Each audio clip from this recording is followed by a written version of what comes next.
আসসালামু আলাইকুম রহমতুল্লাহ। আজকে আমরা সিরাতে নববীর ভিন্ন একটি দিক নিয়ে আলোচনা করব। সাধারণত সিরাতকে আমরা যেইভাবে দেখে থাকি স্পিরিচুয়াল একটা জায়গা থেকে, আজকে আমরা দেখব যে ওরিয়েন্টালিস্টরা যখন নবীজি সাল্লাল্লাহু আলাইহি ওয়াসাল্লামের কিংবা সিরাতে নববীর কোনো একটা দিককে প্রশংসা করে কিংবা পজিটিভ কিছু এটার ব্যাপারে বলে বা ইসলামের কোনো একটা দৃষ্টিভঙ্গির ব্যাপারে যখন পজিটিভ কিছু বলে, তখন কিন্তু তারা আসলে আমরা যে স্পিরিচুয়াল অ্যাসপেক্ট থেকে দেখি সেই অ্যাসপেক্ট থেকে তারা বলে না। তারা এটা বলে পার্থিব কোনো একটা স্কিলের দিক থেকে, কোনো একটা আলাদা কোয়ালিফিকেশনের দিক থেকে, যেটা রসুল সাল্লাল্লাহু আলাইহি সাল্লামের মধ্যে ছিল অ্যাজ এ হিউম্যান বিইং।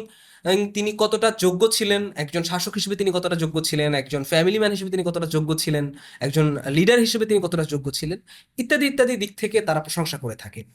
তো এটা তো তাদের অ্যাসপেক্ট। আর আমরা যেহেতু আমাদের দিন এবং দুনিয়া, মুসলিমের জীবনটাই হচ্ছে এরকম যে দিন দুনিয়াকে একেবারে ত্যাগ করে শুধুমাত্র আহ, আখিরাতের ব্যাপারটাকে সামনে রাখা, এটা ইসলামের শিক্ষা না।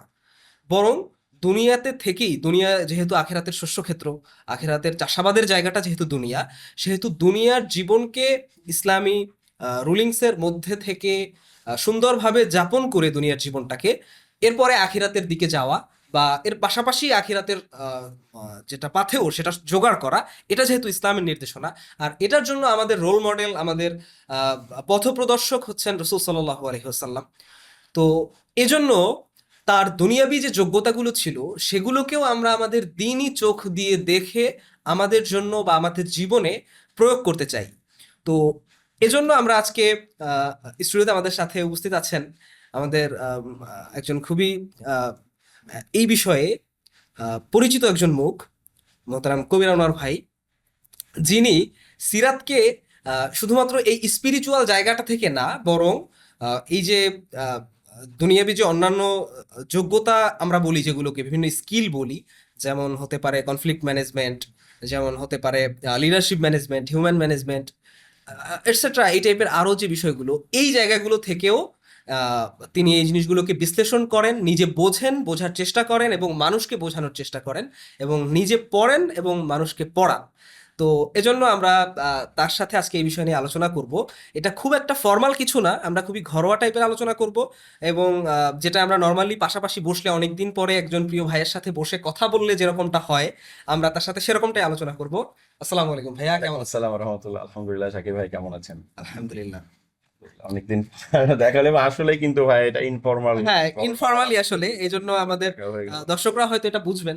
জি। যদিও আপনি অনেক জায়গাতে ফর্মাল আলোচনা বা এই টাইপের আলোচনাও এই টপিকের উপর করে থাকেন এবং আপনি এই টপিকের উপরেই অনেক না, বাট ঘাটাঘাটি। ইনফর্মাল আলোচনায় কিন্তু ভাইয়া মানে আমি পছন্দ করি, এবং এটাও আমার মনে হয় যে অডিয়েন্সরাও এটা পছন্দ করে। ইনফর্মাল এই সেন্সে যে ধরেন মানে খুব টাইট হয়ে সবাই বসে আছে, মানে কঠিন কঠিন কথা বলতেছে এরকম না। হ্যাঁ, এটা, না তা তো অবশ্যই। জি। যে এই টপিকটা তো আসলে এমন যে এটাতে যদি আমি খুব বেশি এমন এমন টার্ম ইউজ করে কথা বলি যে অডিয়েন্সের মানুষ বুঝতে রিলেট করতে ডিকশনারি সার্চ দিতে হলো, হয় না। তাহলে তো আসলে বিষয়টা আমাদের জীবনমুখী হলো না। কারণ আমাদের এই টপিকের আলোচনার, আমি যদি ভুল না করি, ভুল হলে আপনি জি। শুধরে দেবেন, যে এই টপিকের আলোচনার উদ্দেশ্যটাই কিন্তু সিরাতে নববীকে আমাদের জীবনের সাথে আরো কিভাবে রিলেট কানেক্ট করা করে যায়, আরো কিভাবে কানেক্ট করা যায়। তো এখানে আমি যদি এখানে মানুষের মাথার উপর দিয়ে যাবে এমন কোনো কথা বলি, এটা তো আসলে মানে সুইটেবল হলো না। তো যে বিষয়গুলো আমি বলছিলাম শুরুতে, যে আমরা এইভাবে দেখতে পারি, ওরিয়েন্টালিস্টরা যেই দৃষ্টিকোণ থেকে দেখে, ওই পয়েন্টগুলোকে আমরা আমাদের আখিরাতের লেন্স থেকে যদি দেখতে যাই, তাহলে সেটা কিরকম হতে পারে? আচ্ছা, এখানে একটা চমৎকার কথা বলছেন ভাইয়া, যে অরিয়েন্টালিস্টরা যেটা দেখে এবং তারা এত ভালো ভালো কথা বলছে আল্লাহ রসুলকে নিয়ে, তাদের লিডারশিপের উপরে আল্লাহ রসুলের তারা রিসার্চ করছে, আল্লাহ রসুলের কমিউনিকেশন স্কিল নিয়ে তারা রিসার্চ করছে। এবং দেখেন, এখানে একটা গুরুত্বপূর্ণ বিষয় যে আমরা যে মুসলিম, আমাদের জন্য জরুরি বিষয়টা হচ্ছে যে সিরাতকে নবুয়াত এবং রিসালাতের লেন্সে দেখা, এবং রাসূল সাল্লাল্লাহু আলাইহি সাল্লামকে আল্লাহ নবী এবং রাসূল হিসাবে স্বীকৃতি, এটা আমাদের প্রধান কাজ এবং মূল কাজ।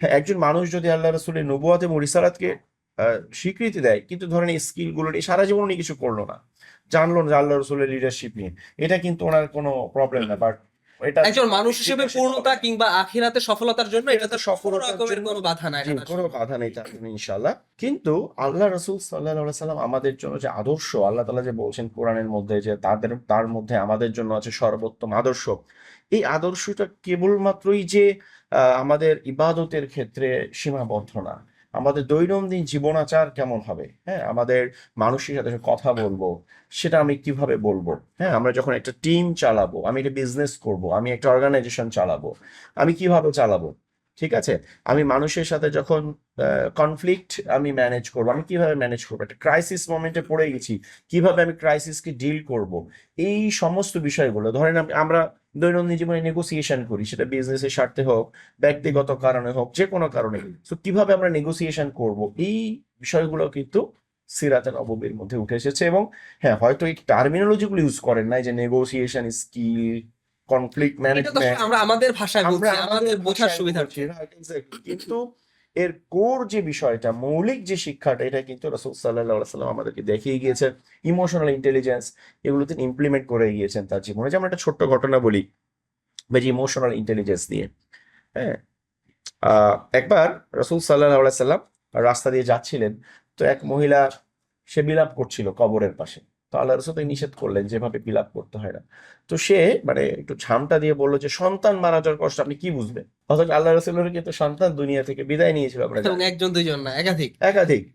তো বলছে, তো রাসূল সাল্লাল্লাহু আলাইহি ওয়াসাল্লাম তাকে কিছু বললেন না, তিনি ঘরে চলে গেলেন এবং সাহাবীরা যখন বললো তুমি জানো এটা কে, আল্লাহ রাসূল, তখন সে একটু লজ্জিত হলো মহিলা, এবং দৌড়ে আসলো এবং সে দুঃখ প্রকাশ করলো। তখন আল্লাহ রসুল কিছুই বললেন না, শুধু একটা কথা বললেন যে দেখো, সবর হচ্ছে প্রথম আঘাতই, আর কিছু বললেন না। এখন প্রশ্ন হচ্ছে, সেই মহিলা যখন আল্লাহ রসুলের সাথে দুর্ব্যবহার করলেন, যে সন্তান মারা যাওয়ার কষ্ট আপনি কি বুঝবেন, তখন তিনি কেন কিছু বললেন না? কেন তাকে মাসালা বলতে পারতেন, তাকে তখন ফতোয়া দিতে পারতেন, বা এটা যে কত গুনাহের কাজ বলতে পারতেন। তিনি বুঝতে পেরেছিলেন যে সন্তান মারা যাওয়া একটা মায়ের মনোবেদনা, মনোকষ্টটা কেমন হতে পারে। রাইট। এবং ওইখানে আপনি কোনো মাসালা দিয়ে, ফতোয়া দিয়ে তাকে থামাতে পারবেন না, বরং আপনি চাপাচাপি করলে তো সে এমন কিছু বলে ফেলতো যেটা হয়তো তাকে কুফুরের দিকে নিয়ে যেত, তাকে তার অবস্থা পরিচয় এমনকি দিত। এই প্রসঙ্গে আরেকটা কথা জি, আমার মনে পড়ে, যেমন একটা হাদিস আছে সম্ভবত এরকম যে আহ, মৃত ব্যক্তির জন্য 3 দিন শোকের যে বিষয়টা। জি, তো এই যে এখানে শোক বলতে আসলে এখানে কি বোঝানো হয়েছে?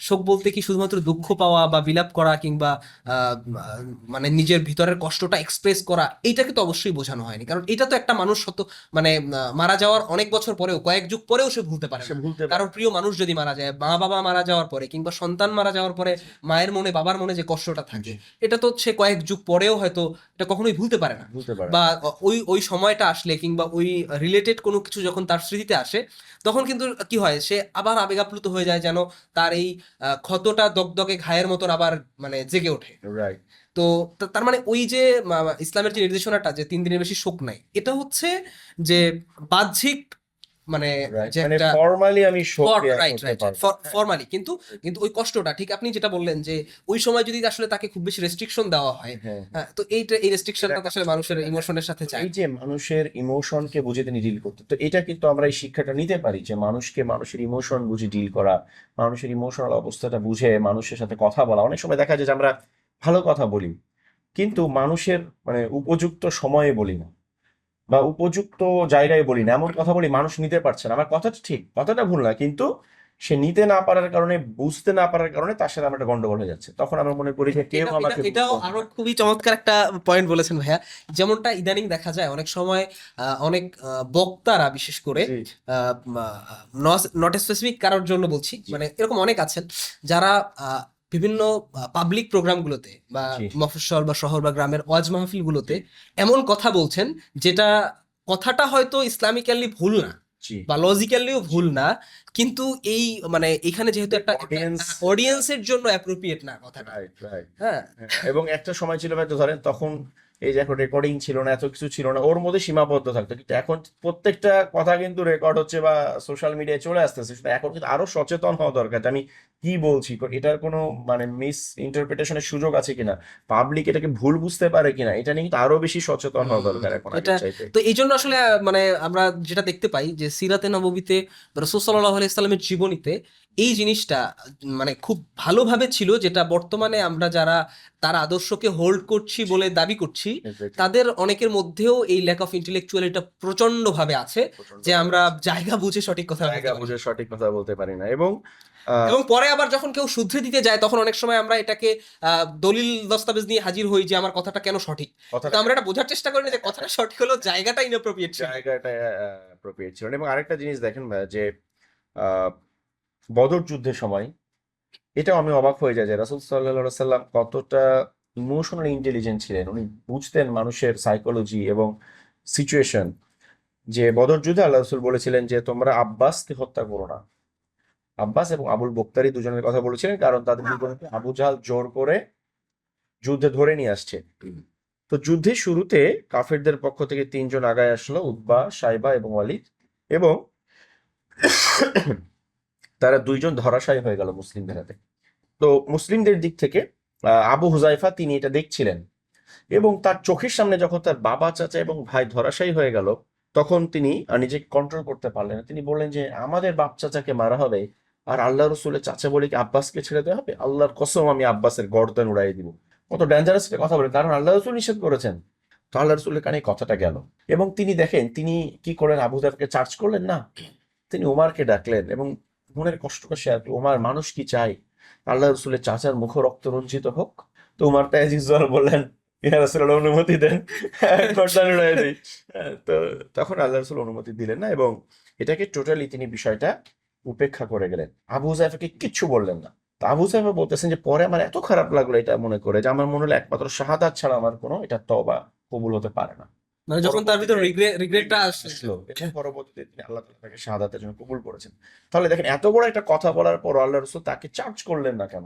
বুঝতে পেরেছিলেন যে চোখের সামনে একটা মানুষের বাবা মা এবং ভাইকে মারা যেতে দেখলে, বাবা মা এবং বাবা ভাই এবং চাচা হোক তারা কাফের, তখনও স্টিল বাবার সাথে সন্তানের যে সম্পর্ক, তিনি বলেনি যে তোমার বাবা চাচা কাফের, তোমার এত মায়া কিসের, তিনি কিন্তু এটা বলেন। তিনি এটাকে রিকগনাইজ করেছেন যে বাবার কারণে সন্তানের যে খারাপ লাগা, তিনি এটাকে বুঝেছেন। এই হ্যাঁ, এই এই এই যে সেম টাইপের আরেকটা ঘটনা আমার মনে পড়ছে, যেটা মক্কা বিজয়ের পরের ঘটনা। জি সম্ভবত হুনাইনের যুদ্ধের পরে, যখন প্রচুর গনিমত মুসলিমরা পেল এবং মক্কায় যারা নতুন মুসলিম হয়েছিল জি তাদেরকে দিনে টিকিয়ে রাখার জন্য বা দিনের প্রতি আকৃষ্ট করার জন্য বা দিনে যাতে যাতে করে তারা দিনের মধ্যে থাকতে পারে, জি এই জন্য অনেক বেশি পরিমাণে তাদেরকে গনিমতের অংশ দেওয়া হয়েছিল। তো মুহাজির সাহাবীরা অনেকে এটা নিয়ে খুবই মনক্ষুণ্ণ হয়েছিলেন। তখন রাসূল সাল্লাল্লাহু আলাইহি, আনসারীরা মনঃক্ষুণ্ণ হচ্ছিলেন। ও সরি, হ্যাঁ আমি হ্যাঁ, ভুল বলে ফেলেছি, মানে মুহাজিরদেরকে এবং মুহাজিরদেরকে না, মানে যারা মক্কার যারা নতুন মুসলিম হয়েছে ছিলেন। তাদেরকে অনেক বেশি দেওয়ার কারণে আনসার সাহাবীরা জি, অনেক বেশি মনক্ষুণ্ণ মনঃক্ষুণ্ণ হয়েছিলেন। হয়েছিলেন। এবং তারা এটা নিয়ে এরকম ভাবেও বলে ফেলেছেন যে তারা মানে 2 দিন হলো ইসলাম গ্রহণ করেছে বা এই টাইপের আর জি কি।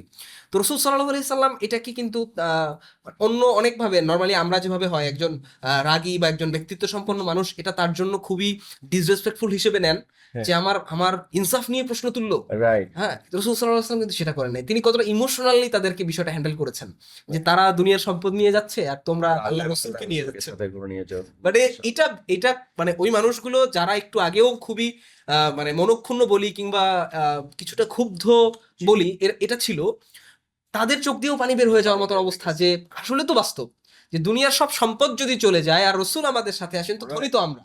এক্স্যাক্টলি। তো এইটা আসলে খুবই মানে আমার কাছে, এবং আমি যখন এই অংশটা পড়েছি আমি নিজেও, আমার কাছে কান্না চলে এসেছে যে এটা আসলে কি পরিমাণ ইমোশনাল একটা কথা, যে মানে তারা দুনিয়ার সম্পদ নিয়ে যাচ্ছে, দুনিয়াবি সম্পদ নিয়ে যাচ্ছে, আর তোমরা আল্লাহ রসুলকে নিয়ে যাচ্ছে। আল্লাহু আকবার। এবং এটার সাথে এবার কানেক্টেড আরেকটা বিষয় দেখেন, যে যখন এই যে কানাঘুষা শুরু হলো আনসারদের মধ্যে, কেউ কেউ জুনিয়ররা বললেন যে আল্লাহ রসুল এখন তার স্বগোত্রকে পেয়ে আমাদেরকে হয়তো ভুলে যাবেন, হুম, বা তিনি হয়তো আমাদের সাথে আর মদিনায় যাবেন কিনা একটা হ্যাঁ এটা সন্দেহ। নিয়েও একটা সংশয়ের হ্যাঁ, ইয়া হয়েছিল। তখন এই যে বাতাসের মধ্যে যে কানাঘুষা চলছে, এটা আল্লাহ রসুলের কানে গেল, এবং তিনি এটা শোনার পর আমার অসম্ভব প্রিয় একটা ঘটনা বেটে সিরাতের, তিনি সাদ বিন উবাদাকে ডাকলেন। আনসারদের অনেক বড় নেতা ছিলেন। তো তিনি বলে, সাদ, মানুষ কি এই কথা বলছে যে আমি আজকে আমার জাতিকে পেয়ে তোমাদেরকে ভুলে গেছি? তো বললেন, জি ইয়া রাসূলুল্লাহ, এরকম কথা কেউ কেউ বলছে। তো তখন তিনি বললেন, সাদ তুমি কি মনে করো? দেখেন সাদের মনে করাটা কিন্তু খুব গুরুত্বপূর্ণ, বিকজ সে আনসারদের নেতা। আনসারদের নেতা, এত সিনিয়র একজন সাহাবী, তিনি যদি মনে করে তাহলে জুনিয়র যারা তারা তো ভাবতেই পারে। তিনি বলে, সাদ তুমি কি মনে করো? তখন সাদ বিন উবাদা আনসার দিয়েছিলেন, ইয়া রাসূলুল্লাহ, আমি তো আমার কওমেরই একজন। দুইটা বিষয়, তার ভদ্রতা, তার পলাইটনেসটা চিন্তা, উনি বলেন না যে আমিও এরকমই ভাবছি, বা আমিও, আমারও তো তাই মনে হচ্ছে, আপনি কেন দিচ্ছেন না। কতটা ভদ্র, উনি ইনডিরেক্টলি বললেন যে আমি তো আমার কওমেরই একজন, আবার এটাও রাইট। বুঝাই দিলেন যে আমার মধ্যেও এই কনফিউশনটা আসছে, যে আপনি কি সব দিয়ে দিচ্ছেন, আমাদের সাথে কি আর যাবেন না? আমি তো আমার কমের বাইরে কেউ না।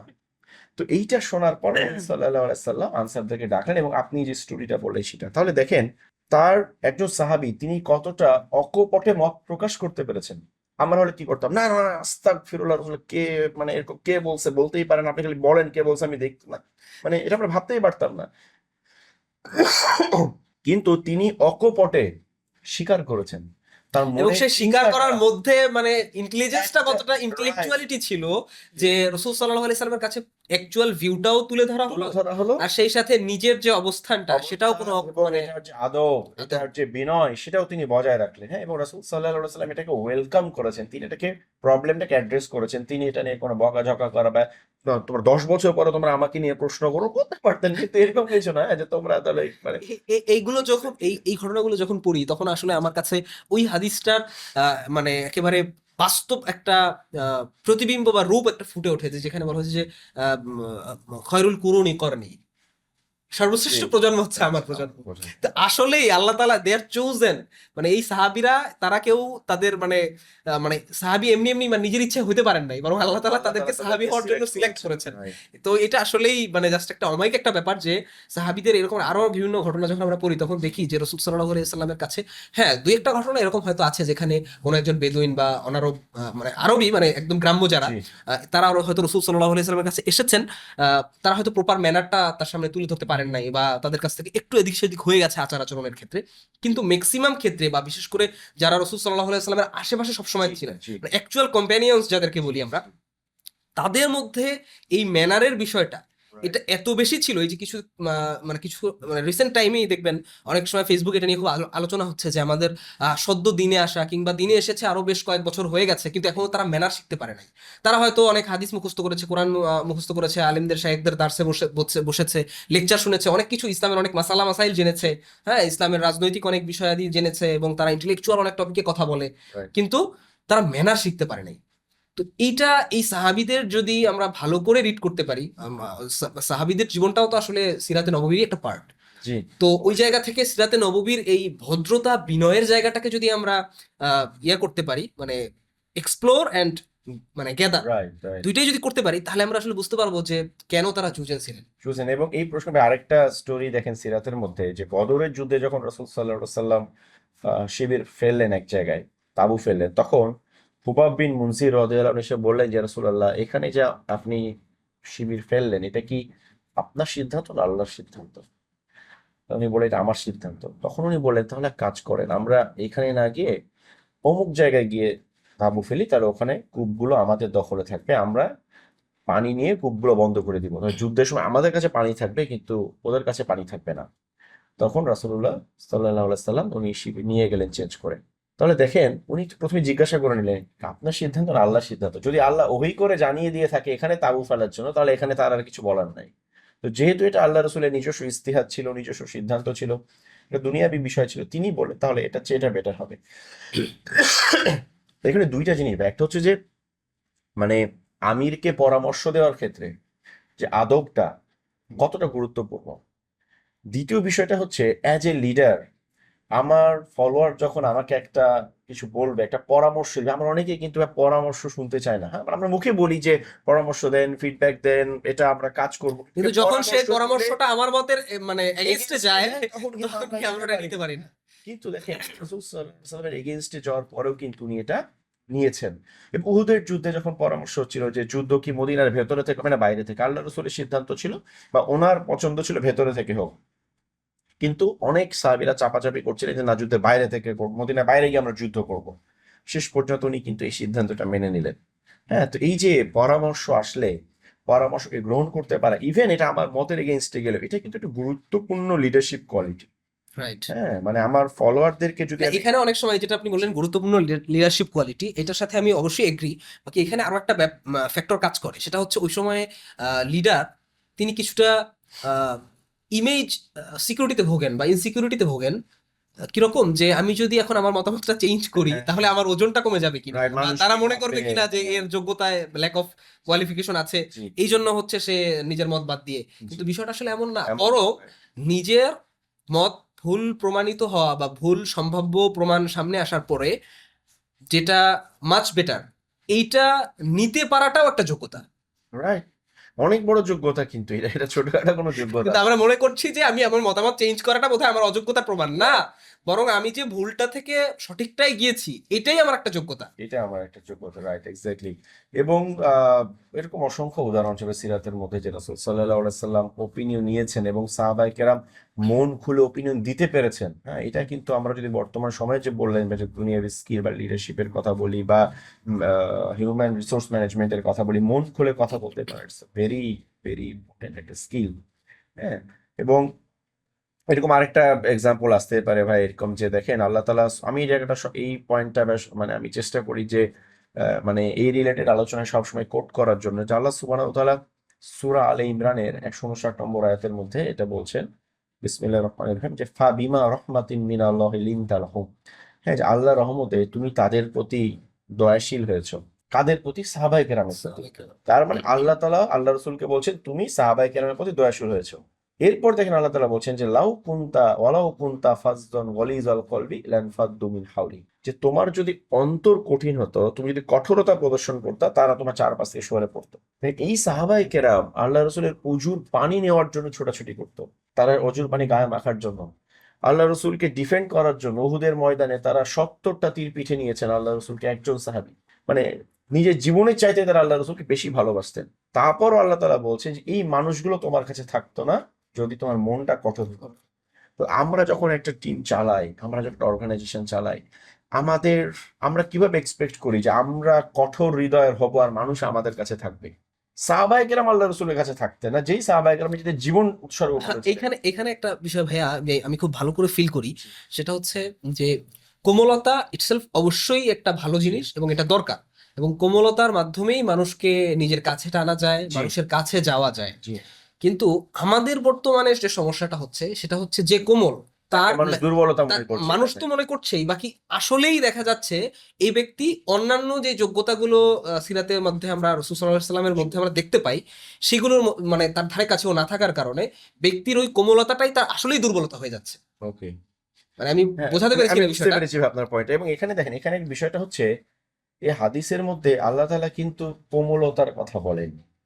উনি বলছেন ফাজ্জন গলিজল কলবি, জি, অন্তর যদি কঠোর হতো, মানে নিয়ম শৃঙ্খলার ক্ষেত্রে, রুলস রেগুলেশনস এর ক্ষেত্রে আপনি কঠোর হবেন। রাইট। যেমন আল্লাহ তাআলা বলছেন না, যে আল্লাহ রাসূল বলছেন যে যে ফাতিমা যদি চুরি করতো আমিও তার হাত কেটে হ্যাঁ দিতাম। হ্যাঁ, এটার খুব সুন্দর উদাহরণ যে রাসূল সাল্লাল্লাহু আলাইহি ওয়াসাল্লাম কোমল ছিলেন, হ্যাঁ, কিন্তু আল্লাহর বিধানের ব্যাপারে তার থেকে রাইট। মজবুত অবস্থানে রুলস আর কেউ ছিলেন না। রেগুলেশনস এর ক্ষেত্রে, আইন বিধান বাস্তবায়নের ক্ষেত্রে আপনি যখন একটা প্রতিষ্ঠানের লিডার হবেন, নিয়ম কানুনের ক্ষেত্রে আপনি কঠোর হবেন। হ্যাঁ, কিন্তু আপনার মানে আপনি শাস্তি দিবেন, কিন্তু আপনার মনটা থাকবে কি, মানে আপনি শাস্তি দিচ্ছেন মানে এটা তো আপনি এনজয় করছেন না, ডেফিনেটলি যে শাস্তি দিচ্ছেন প্রতিষ্ঠানের স্বার্থে। হ্যাঁ, কিন্তু আপনার মনটা থাকতে হবে মানুষের জন্য নরম। খালি শাস্তি দিয়ে শেষ না, তার বিপদের দিনেও আমাকে আগায় আসতে হবে, মানে মনটা আমাদের রাইট। নরম থাকাটা খুব জরুরি। এরপরে দেখেন আল্লাহ তাআলা আরো কি বলতেছেন, যে ফাফু আনহুম, যে তাদেরকে ক্ষমা করো। হ্যাঁ, তার মানে আমাদের টিম মেম্বাররা ভুল করতেই পারে, তাদেরকে আমাদের ক্ষমা করতে হবে। এবং আমরা অনেকে ক্ষমা করি, ঠিক আছে যান আর ভুল করেন না, বা এরকম নেক্সট টাইম না হয় ভালো করে খেয়াল রাখো। তো এখানেই শেষ না, আল্লাহ তাআলা বলছেন ওয়াস্তাগফির লাহুম, যে তাদের জন্য আল্লাহর কাছে ইস্তেগফার করেন। তা আমরা কি আমাদের টিম মেম্বারদের জন্য ইস্তেগফার করি কখনো, যে আল্লাহ আপনি ওকে একটু হেল্প করেন বা ওকে সাহায্য করেন, ওর ভুলগুলো আপনি ক্ষমা এই করে এই দেন? পয়েন্টে আমার একটা অবজারভেশন হলো, মানে এটা একদম জি, প্র্যাকটিক্যাল এক্সপেরিয়েন্স থেকে বলছি।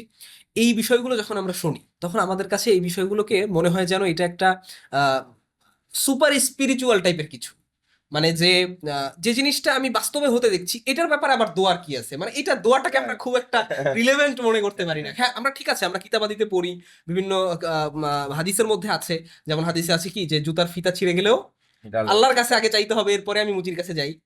তো কিন্তু আমরা দেখছি যে যখন এই বিষয়গুলোতে আসে, যে একটু আগে আপনি যে পয়েন্টটা বললেন যে আমি আমার টিম মেম্বারদের জন্য কখনো আল্লাহর কাছে দোয়া করেছি কিনা, জি, তো এটা কিন্তু একটা খুবই গুরুত্বপূর্ণ পয়েন্ট, যে আমি আমার সফলতা কি শুধুমাত্র আমি চোখে দেখা যায় যে স্কিল সেটার উপরে নির্ভর করছি, নাকি এখানে আল্লাহর গায়েবী মদদের যে একটা ব্যাপার আছে, হ্যাঁ, সেটা আমার আল্লাহর কাছ থেকে চেয়ে নিতে হবে। চেয়ে নিতে আল্লাহ হবে। তাআলা যদি আমার জন্য কবুল করেন, হ্যাঁ, আর এই টিমমেট কিংবা হচ্ছে যে আমার অধীনে কেউ যদি কাজ করে, এ যদি আমার জন্য যোগ্য না হয়, আল্লাহ যোগ্য লোকের ব্যবস্থা করে দিবেন, ব্যবস্থা করে দিবেন, অথবা এর যোগ্যতাকে বাড়াই দিবেন, বাড়াই দিবেন, সেটা এটাও হইতে আমার জন্য ম্যানেজ করে দিবেন, ম্যানেজ করে দিবেন। এক্স্যাক্টলি।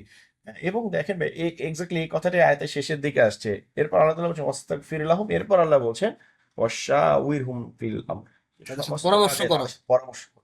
অনেক সময় দেখবেন আমরা কাউকে পছন্দ না করলে একটু কর্নার করে রাখি, যে মিটিং এ ডাকি না, গুরুত্বপূর্ণ সিদ্ধান্তে তার মত নেই না, ও আর কি করবে, ও তো উল্টাপাল্টা কথা বলে, ও তো এফিশিয়েন্ট না, ও বুঝবে না এগুলো।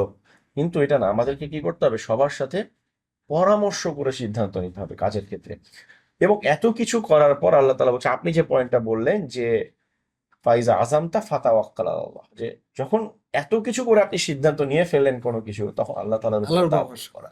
সো এই যে এগুলোই কিন্তু সেকুলার লিডারশিপে বলেন, সেকুলার ম্যানেজমেন্ট ভুলেও আপনাকে বলবেন। আমি ভাই অনেক ট্রেনিং বা কোর্সে অ্যাটেন্ড করার চেষ্টা করেছি, তো সেখানে দেখবেন বলা হবে নেচার, মানে নেচার এটা চেয়েছে, নেচারের নিয়ম, মানে একটা জুজুর ভয় যে আমি হয়তো আল্লাহর কথা বললে, রাসূলের কথা বললে আমি খ্যাত হয়ে যাচ্ছি, আমার মতো স্মার্টনেসটা নাই, কর্পোরেটের অনেক স্মার্ট একটা ওয়ার্ল্ড, এখানে হ্যাঁ, মানুষ কি মানে মনে এখানে এখানে করবে। এখানে আল্লাহর ইচ্ছার পরিবর্তে নেচারের ইচ্ছা। হ্যাঁ, এক্স্যাক্টলি।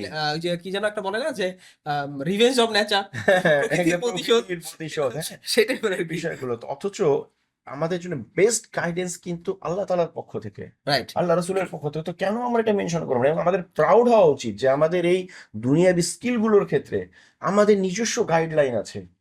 এখানে এখানে একটু আগে যে টপিকটা কথা হচ্ছিল যে আহ, আপনার কর্পোরেট জগতে, মানে আজকের আধুনিক জি। যুগে সেকুলার জগতে তারা যেভাবে একটা নিয়ম শৃঙ্খলাবদ্ধভাবে একটা জিনিসকে ইয়া করে, মানে অর্গানাইজ করে এবং সেই অনুযায়ী তারা সেটাকে এক্সিকিউট করে। জি। তো আমাদের ইসলামিক পার্সপেক্টিভ থেকে ওই যে বললাম যে হয়তো এই শব্দে ছিল না, কিন্তু জি। সিস্টেমটা মানে এর থেকেও অনেক বেটার অর্গানাইজড ছিল। Exactly, ছিল। তো এইটা নিয়ে আমার আরো কিছু পয়েন্টে আলোচনার বিষয় আমাদের আছে। আমরা অনেক সময় মনে করি যে ইসলামের মানে ইসলামকে ফলো করতে গেলে হয়তো এইটাকে আমার সম্পূর্ণ বয়কট করতে হবে বা এইটাকে আমার সর্বোচ্চ মানে সম্পূর্ণ অ্যাভয়েড করতে হবে, কিন্তু আসলে তো বিষয়টা আমার কাছে যেটা মনে হয় বিষয়টা আসলে এমন না। যেমন একটা ছোট্ট এক্সাম্পল দেই, হ্যাঁ। এটার সাথে খুব প্রাসঙ্গিক একটা এক্সাম্পল।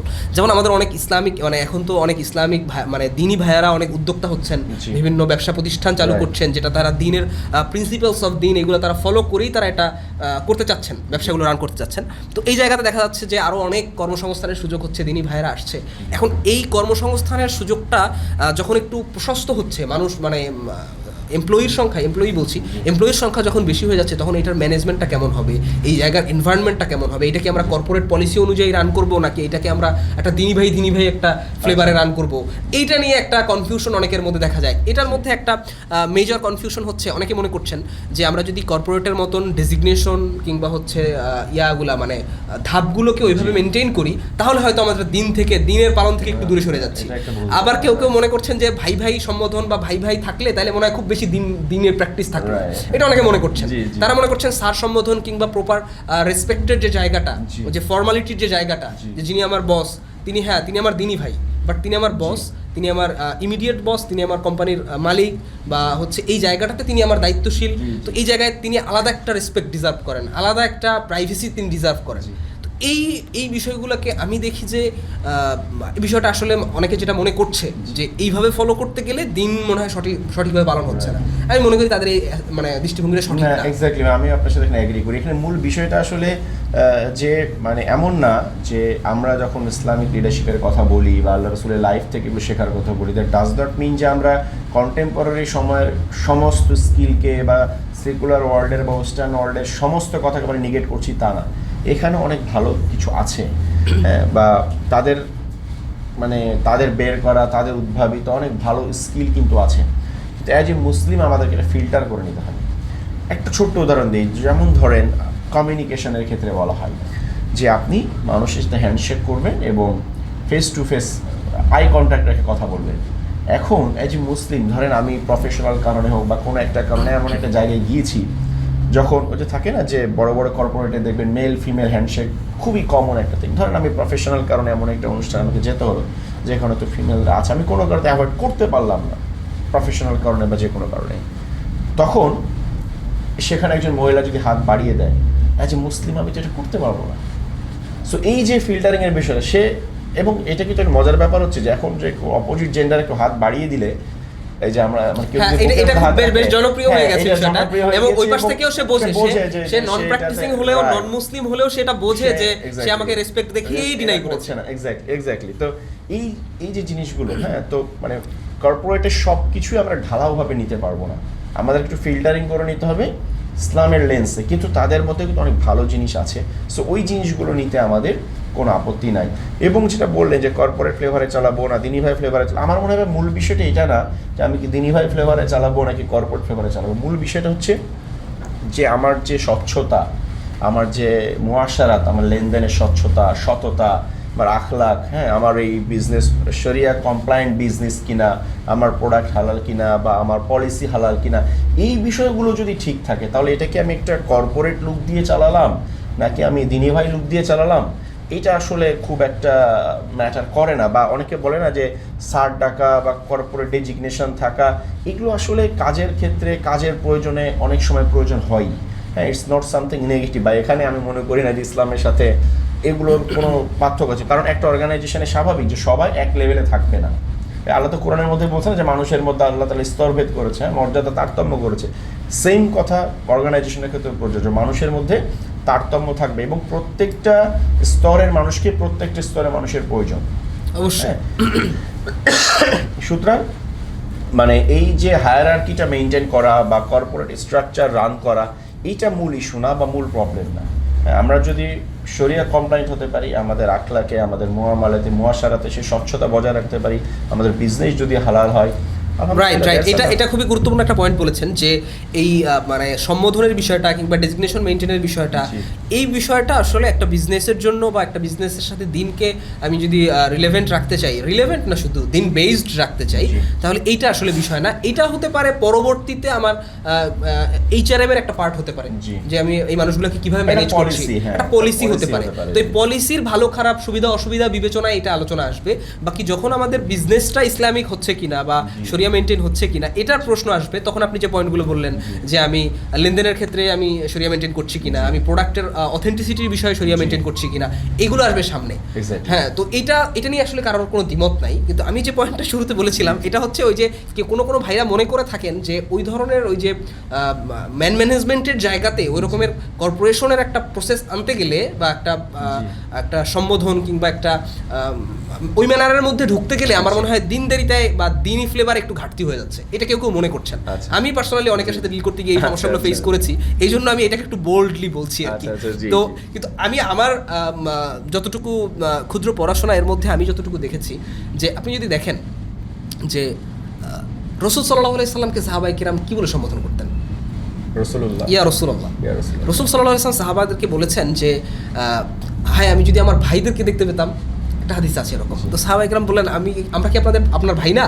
তাহলে বললেন যে তোমরা তো আমার সাহাবী সাথী, আর যারা শেষ জমানায় আসবে, যারা আমাকে না দেখে আমার উপরে ঈমান আনবে, আমাকে ফলো করবে, তারা হচ্ছে আমার ভাই। তখন তিনি আমাদেরকে ভাই বলে সম্বোধন করেছেন। এখন আমরা যদি রাসূল সাল্লাল্লাহু আলাইহি সাল্লামের কাছে যেতাম বা তার দেখা সাক্ষাৎ পেতাম, আমরা কি তাকে এই রেফারেন্সের ভিত্তিতে ভাই বলে ডাকতাম? না, আমরা রাসূলুল্লাহ বলতাম, ইয়া রাসূলুল্লাহ বলতাম। এবার আসি যে রাসূল সাল্লাল্লাহু আলাইহি সাল্লামের সাথে তো অনেক বেশি স্পিরিচুয়াল, অনেক বেশি রিলিজিয়াস একটা ব্যাপার চলে আসে আমাদের মনে। তার ব্যাপারটা আসলেই আমরা এর পরে আসি রাজনৈতিক যে একটা ব্যাপার, অর্গানাইজেশনাল, একটা ইনস্টিটিউশনাল, একটা স্টেটের যে ব্যাপারটা যখন আসে, কারণ একটা অফিস বলি বা একটা কোম্পানি বলি বা একটা ফ্যাক্টরি বলি, it's a part of state, এটা ছোট্ট একটা রাষ্ট্র এটা, রাইট? হ্যাঁ, তো এই জায়গা থেকে যদি দেখেন যে খলিফাদেরকে মানুষ কি বলে সম্বোধন করতো, আবু বকর রাদিয়াল্লাহু তাআলা আনহুকে সম্বোধন করতো খলিফাতি রাসূলুল্লাহ। তো ওমর রাদিয়াল্লাহু তাআলা আনহু যখন আসলেন তখন খলিফাতি রাসূলুল্লাহ, এটা তো আসলে মানে শুনতে সুন্দর শোনায় না। ওই জায়গা থেকে শুরু হলো আমিরুল মুমিনিন। তো তাকে আমিরুল মুমিনিন বলে সম্বোধন করা হতো কিছুদিন আগেও, তিনি খলিফা হওয়ার আগেও তাকে যারা ডাকতেন, কেউ হয়তো ডাকতেন ইয়া ওমর বলে, কেউ হয়তো ডাকতেন ইয়া আবা হাফস বলে, তার কুনিয়াত যেটা ছিল। কিন্তু খলিফা হওয়ার পরে তাকে কি বলে ডাকতেন? তার পদ ধরে ডাকতেন, রাইট?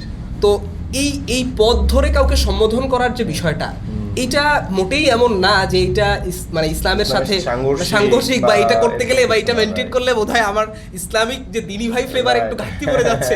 বিষয়টা আসলে মোটেই এমন না। এবং আরো যদি আপনি আরেকটু দেখেন, এটা তো বলতে পারেন যে এটা হয়তো রাষ্ট্রীয় ব্যাপার, রাজনৈতিক ব্যাপার। আপনি আরেকটু আসেন যে ধরেন আমাদের আইমে মুস্তাহিদিনদের যুগে বা পরবর্তী সালাফদের যুগে অনেক বড় বড় বিজনেসম্যান ছিলেন। আব্দুল্লাহ ইবনে মুবারক রাহিমাহুল্লাহর ব্যাপারে জানি, আবু হানিফা রাহিমাহুল্লাহর ব্যাপারে আমরা জানি যে অনেক বড় বিজনেসম্যান ছিলেন তারা। তো তাদের আন্ডারে শত শত মানুষ কাজ করতেন। তো যারা সবাই কিন্তু তাদের কেনা গোলাম ছিলেন না, যারা গোলাম ছিলেন তারা হয়তো অনেক কিছু ডাকতেন ইয়া মাওলাই, ইয়া সাইয়্যিদি, এরকম সম্বোধন করতেন। কিন্তু যারা গোলাম না, বেতনভুক্ত কর্মচারী, তারাও কিন্তু এইরকম বা এর কাছাকাছি সম্বোধন করতেন। আমি আমার পড়াশোনায় যতটুকু পেয়েছি, যারা আরও বেশি সালাফদের ইতিহাস পড়েন বা জীবনচরিত পড়েন, সিয়ার যারা পড়েন, তারা এটা হয়তো আরও ডিটেলস ভালো বলতে পারবেন। তো এই জায়গা থেকে আমার কাছে কোনোভাবেই এটা মনে হয় না যে এই স্যার সম্বোধন বলি বা কর্পোরেট যে অন্যান্য যে ম্যানারগুলো আছে, শুধুমাত্র এই সম্বোধনের বিষয়টা না, এখানে অন্যান্য ম্যানারের বিষয়গুলোও চলে আসবে। তো এই কোনোটাই আসলে যে দিনী ভাইতে ঘাটতি হচ্ছে, বিষয়টা আসলে এমন না। আমি মনে করি যে আপনি যেটা বললেন যে ওই শরিয়া অন্যান্য জায়গায় মেনটেন করা, ওইটা তো যেন কম্পালসারি, মানে ওইটা তো অ্যাবসলিউট, ওইটার সাথে আর কোনো দ্বিমতের সুযোগ নাই। কিন্তু দ্বিমত যেটা নিয়ে হচ্ছে সেই জায়গাটাতে আমি মনে করি যে এইখানে আমাদের এই জিনিসগুলো, এই ম্যানারগুলো বা এই কর্পোরেট ম্যানারগুলো যদি আমরা ফলো করি, এটাতে আমাদের দিনী ভাই যে সম্পর্ক, এখানে কোনো ল্যাক হয় না, এখানে কোনোই ঘাটতি তৈরি হয় না। এবং কারণ হচ্ছে ধরেন ইসলাম কি বলে, ইসলাম এটা বলে না যে একজন যিনি উপরে আছেন, যিনি শাসক পর্যায়ে আছেন বা লিডারশিপের জায়গায় আছেন, তিনি তার ওই জায়গাটা ছেড়ে দিয়ে আর একজনের সাথে সমান হয়ে যাবেন, এটা ইসলাম বলে না। তিনি তার জায়গা দায়িত্ব তিনি ঠিকই পালন করবেন, রেসপেক্ট তিনি যেটা রিজার্ভ করেন সেটা ঠিকই পাবেন, কিন্তু অ্যাজ এ হিউম্যান বিইং, একজন মানুষ হিসেবে, একজন মুসলিম হিসেবে তিনি তার সাথে বৈষম্য করবেন না। রাইট। যেমন আমি যদি আজকের উদাহরণ দিই, একজন মালিক তিনি ভাব নিয়ে বসে থাকবেন না, তিনি এমপ্লয়ির কাছে যাবেন, তার সাথে কথা বলবেন, প্রয়োজনে তার সাথে একই জায়গায় বসে খাবেন। এইটা হবে তার দিনী ভাই। রাইট। দিনী ভাই মানে তার সম্বোধন চেঞ্জ করে তার সাথে মানে কর্পোরেট ম্যানার বাদ দিয়ে দিতে হবে, এটা দিনী ভাইয়ের ফ্লেভার না। Right, exactly. আমি ফুললি এগ্রি করি আপনার সাথে ভাই এখানে। যাক, আলহামদুলিল্লাহ, আমাদের আসলে আলোচনা হয়তো অনেক, যেহেতু আমরা ইনফর্মাল আলোচনা করেছি, অনেক দিকে হয়তো ছড়িয়ে গেছে আলোচনা, দর্শকরাও হয়তো আশা করি বুঝবেন, হয়তো নির্দিষ্ট একটা টপিকে আমরা কেন্দ্রীভূত থাকতে পারিনি, কিন্তু আশা করছি আমাদের এই আলোচনাটা আমাদের নিজেদের একটা আন্ডারস্ট্যান্ডিং এর জন্য উপকারী হলো, আর দর্শকরা যদি উপকারী তাদের জন্যও হয়, আল্লাহ তাআলা যেন তাদের পর্যন্ত পৌঁছে দেন, আর যদি এটার মধ্যে কোনো ভুল ত্রুটি হয়ে থাকে, আল্লাহ তাআলা যেন তাদের থেকে এটা বিস্তৃত করে দেন, আমাদেরকে যেন ক্ষমা করে দেন, আমাদেরকে যেন এটার জন্য ক্ষমা করে দেন। আমিন। সুবহানাকাল্লাহুম্মা ওয়া বিহামদিকা।